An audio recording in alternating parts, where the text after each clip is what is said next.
So hello guys, Radhe Radhe, welcome back to my channel. So आज मैं आपको बताऊंगी भगवान जगन्नाथ जी की एक और बहुत ही इंटरेस्टिंग स्टोरी। सो क्या आपको पता है कि पहले भगवान श्री कृष्ण एक पत्थर जिसे नील माधव कहते हैं उस रूप में पूजे जाते थे, लेकिन एक राजा की लालच की वजह से वह पत्थर कहीं अदृश्य हो गया। काफी पश्चाताप समय के बाद उसी राजा के सपने में भगवान श्री कृष्ण स्वयं प्रकट होते हैं और उससे कहते हैं कि मैं कल समुद्र में एक लकड़ी के रूप में मिलूंगा।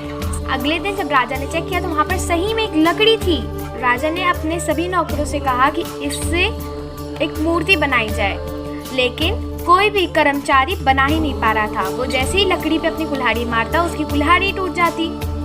ये सब देखकर हमारे सृष्टिकर्ता यानी ब्रह्मा जी स्वयं प्रकट होते हैं साधु के भेष में, और वो राजा से कहते हैं कि मैं इस मूर्ति को बना लूंगा, लेकिन 21 दिनों तक कोई भी एक कमरे का दरवाजा नहीं खोलेगा। राजा ने ब्रह्मा जी की शर्त मान ली। लगभग 15 दिनों तक ब्रह्मा जी की कुल्हाड़ी की आवाज आती रही, लेकिन 15 दिनों के बाद एकदम सन्नाटा हो गया। रानी को चिंता होने लगी। अब रानी ने दरवाजा खोल दिया।